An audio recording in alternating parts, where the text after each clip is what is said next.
I went downstairs. I was leaving the Pentagon, and an officer from the Joint Staff called me into his office and said, I want you to know, he said, sir, we're going to attack Iraq. And I said, why? He said, we don't know.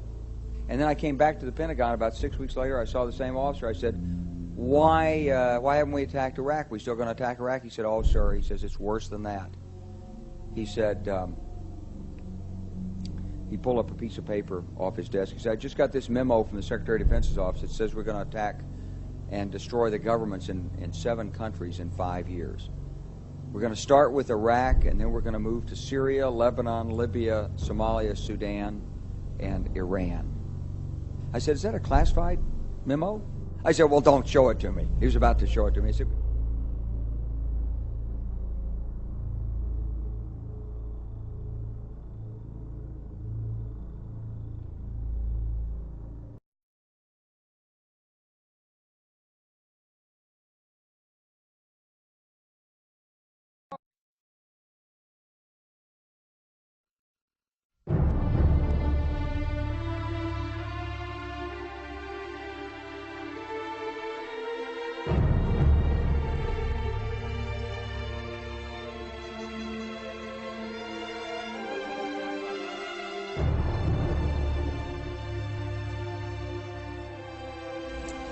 they had 3 major policies that were going to be followed.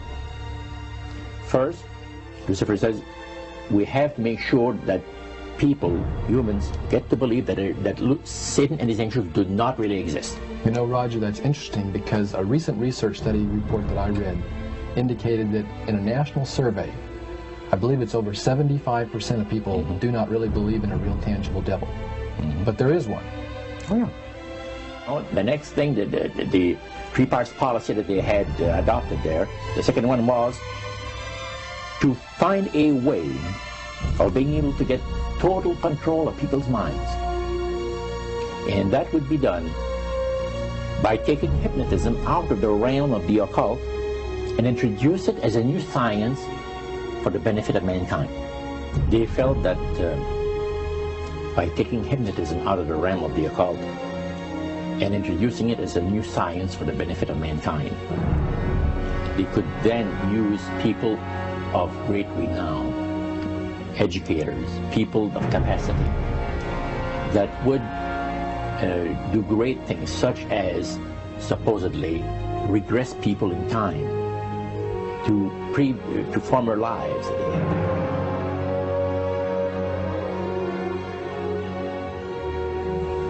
And of course, after the session is over, the person would not know a thing about ancient history. And the person she or he has talked about performing, certain deeds, we'll say, 3,000 or 4,000 years ago.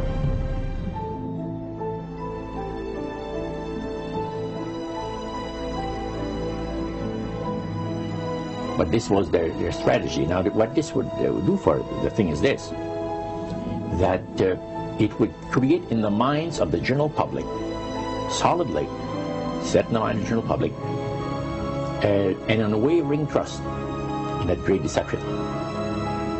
So now this would be a way of de-Christianizing the Western world through the avenue of mysticism. The 3 things were, number 1, that they did not want Satan did not want the human family to think that he or his angels existed. Right. The second point that you made had to do with taking control of people's minds. That's right. The third point was what?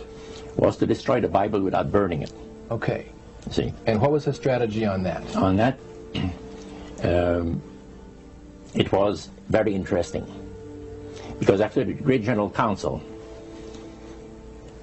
it was decided that Satan would tutor Charles Darwin personally in setting up the principles of his theories of evolution. He was tutored by Lucifer himself, fallen Lucifer. And at that time, it was understood, Satan and his spirit counselors understood, that if a person was led to believe in the theory of evolution, it would, in his life, destroy completely the creation week of the Bible, the fall of man, and the plan of redemption. it would do away with it. Anyone that teaches a theory of evolution is considered to be a minister of a great religious system. And he said that every teacher of that theory is recognized by the spirits as a person of great value and receives a very special unction from Satan himself, giving great power to induce spiritual blindness, to convince and convert. 3 capacities.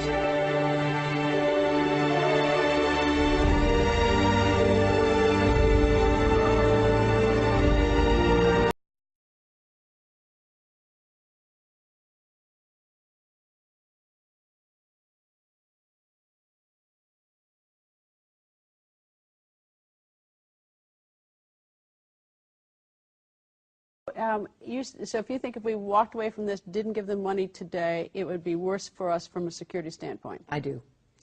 We're building a relationship that just did not exist. I said in our last trip when you were with me that we had a huge trust deficit, in part because the United States had, to be fair, we had helped to create the problem we're now fighting. How? Because when the Soviet Union invaded Afghanistan, we had this brilliant idea that we were going to come to Pakistan and create a force of mujahideen, equip them with Stinger missiles and everything else to go after the Soviets inside Afghanistan. And we were successful. The Soviets left Afghanistan, and then we said, great, goodbye, leaving these trained people who were fanatical in Afghanistan and Pakistan, leaving them well armed, creating a mess, frankly, that at the time we didn't really recognize. We were just so happy to see the Soviet Union fall, and we thought, okay, fine, we're okay now. Everything's going to be so much better. Now you look back, the people we're fighting today, we were supporting in the fight against the Soviets.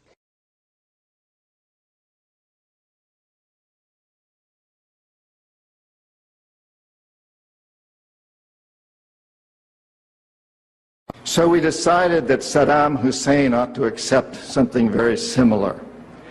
Now, probably a lot of you know that Saddam has been our boy for a very, very long time. You may remember Abdul Karim Qasim, who was president of Iraq in the early 60s. Qasim came up with a unique concept.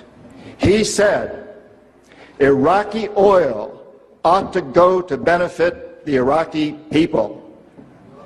How novel is that?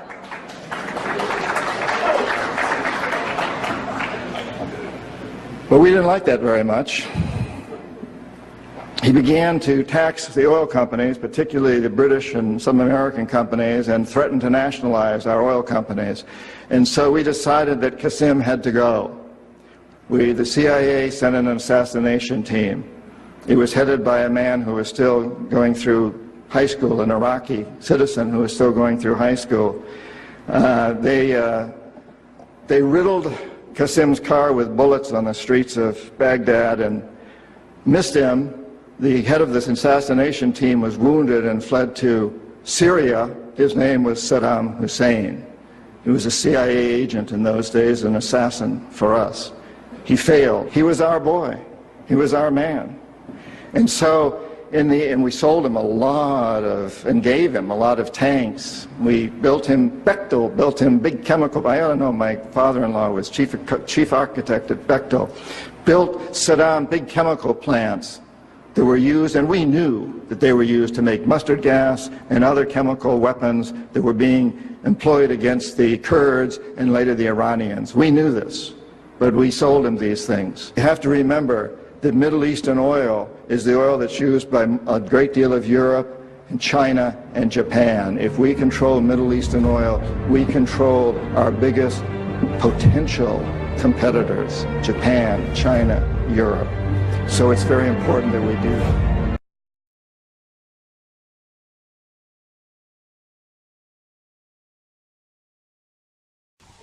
This is a 1990 Book Notes excerpt where Brian Lamb interviews authors Dan Raviv and Yossi Melman. The book title is Every Spy a Prince, The Complete History of Israel's Intelligence Community. Plots against the state of Israel, political plots and others. You tell the story about how you tried to find out what the what they call the Mossad when they deal with publicly? I thought it was a reasonable question, but the trouble is you can't pick up the phone book. There's no Langley in Israel that you can look up, CIA, or in our case, the Mossad. We thought we should ask, what shall we call it in English? You can translate the Hebrew words, as I said, Mossad is institute, but when they write a letter to their friends in the CIA or the British intelligence, what do they call themselves? It took a while. It was a matter of asking the Prime Minister's spokesman. The best you could do, because officially the Mossad is under the Prime Minister's office. And I think he sort of wondered why you want to know and all that, so we explained. And he came up with the Israeli Secret Intelligence Service. I mean, if it were to have initials, it would be ISIS. Just simple words like that. Interestingly enough, kind of a British model.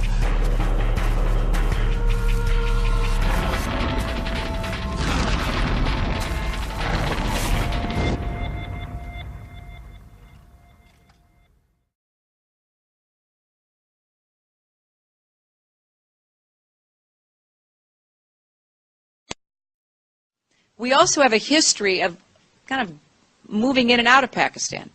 I mean, let's remember here, the people we are fighting today, we funded 20 years ago. And we did it because we were locked in this struggle with the Soviet Union. They invaded Afghanistan, and we did not want to see them control Central Asia. And we went to work. And it was President Reagan, in partnership with the Congress, led by Democrats, who said, you know what, sounds like a pretty good idea.